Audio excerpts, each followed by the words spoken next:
But let's get to our first topic in the series of Who Protects Black People. I want to start off by saying rest in peace to the victims of the mass murder, the racial based slaughter of Black people in Buffalo, New York.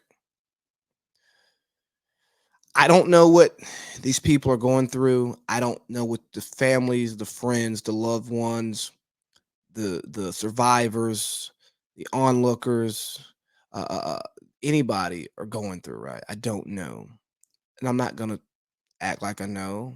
And honestly, I'm not gonna try to know. But here's what I'm gonna do. I'm gonna offer my thoughts, my prayers, and my condolences, and whatever that does for you, I hope that it does something. And if not, hopefully, this conversation that we have today can create actions that will give you some type of solace that your loved one may have not have died in vain. And I say may not have died in vain because this could just be another case of the George Floyds, right? We act like we care, we talk about it, and then we don't, and it happens again, right? All right, so condolences, thoughts, prayers, love, whatever I can offer from here to you all, I'm giving that. Okay. So yeah, we're all aware of what happened.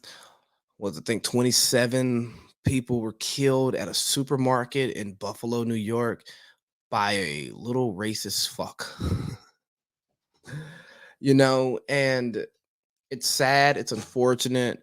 Apparently there was a non-black person, maybe a white person who was scared and he apologized and did not shoot them. The weapon that he used was full of different racial things, including the N-word. He was a man on a mission to kill black people. And in that instance, who protects black people? All right, so let's think about this because I've saw the recurring post of the various unarmed black people who were killed by police officers and the various white mass murderers who were able to just get arrested and they get to see their day in court. Now, each situation is different. Each person is different. Each group of police are different.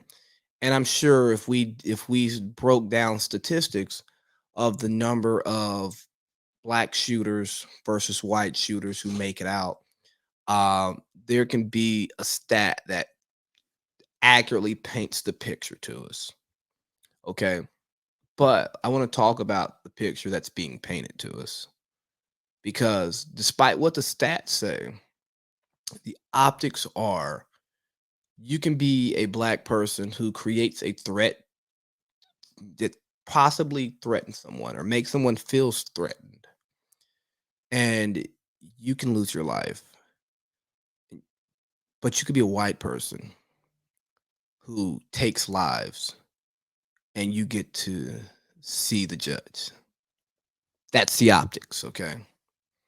So here's what I'm asking for when I say who protects black people. I'm not asking you to kill the white mass murderer on the scene. I'm asking you to use the same grace, the same understanding, the same caution in making an arrest when someone who looks like me is guilty of whatever the crime is. I mean, because if you look at the stats on mass murderers, true mass murderers, right?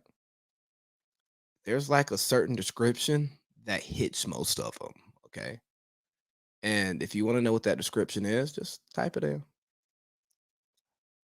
I don't fit the description of a mass murderer. Now, some say a mass murder is three or more, but you got to understand that a lot of three or more victims could very easily be a shootout, and it's directed at a group of people, right? It's not necessarily the mass murder in the sense where you're just pulling up on innocent victims and you're just spraying because you don't like something about them. That's crazy.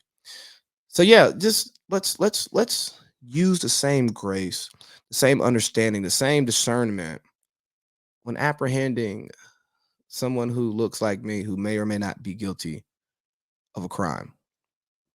Okay? That's one thing.